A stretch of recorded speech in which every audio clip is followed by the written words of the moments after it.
By default, PolyNome will reopen using the last preset or playlist that you were viewing. So for example, if you were viewing quick clicks like this, and you were to close PolyNome and then open it again, it would reload with the quick clicks preset that you were previously viewing. If you would prefer PolyNome to always launch with the default preset, you can do that in the Preferences menu and choose Launch with Default On. And then when PolyNome has been closed or hasn't been used for over 4 hours, it will always load with the default preset. So this is useful if you want to have a quarter note click ready and waiting when you open PolyNome for the first time.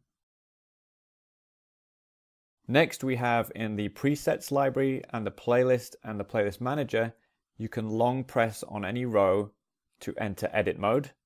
This is the equivalent of tapping the multi-select button. And this allows you to then select multiple items and perform actions on them. You can also quickly change the labels of multiple presets by tapping the Change Labels button when they're selected. So you can add new labels or select existing labels. And then you can filter on those labels by tapping the Labels button and choosing the label that you added. If you want to quickly set a label for an individual preset, you can tap and hold the Labels button, and this will allow you to change the labels for that preset. The same applies in the Playlist Manager page. You can tap and hold to enter edit mode. You have the Change Labels button, or you can tap and hold the Labels button to change the labels for that playlist. Also in the Playlist Manager, you can now double tap on an item to load it quickly.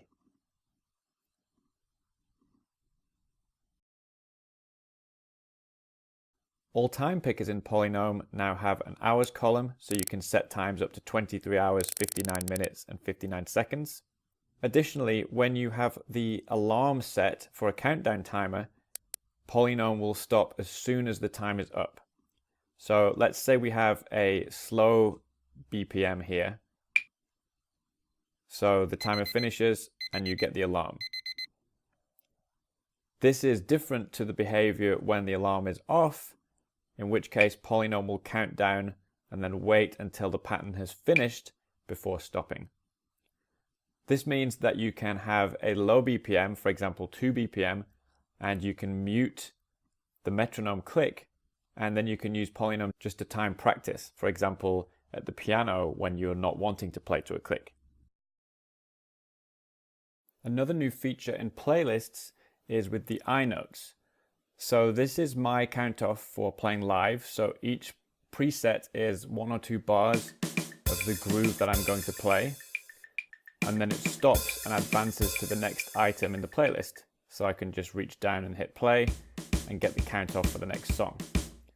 Now with iNotes, you can add, for example, the structure of the song.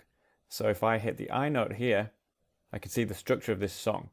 And when iNotes are full screen, and you can change that with this button here, then we get the title of the song at the top and the notes, and at the bottom it tells you the song that's loaded. And when we hit play, I will get this count in for 2 bars,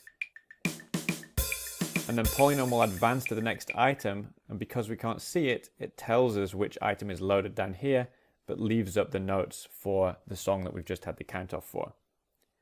If you want to change the size of the text, you can tap the A button, choose Override, which will set the text just for this preset, and choose a font size that you like. Finally, there are some metric modulation options in 2.3.5. Please visit the Help menu and search for metric modulation to learn more about that.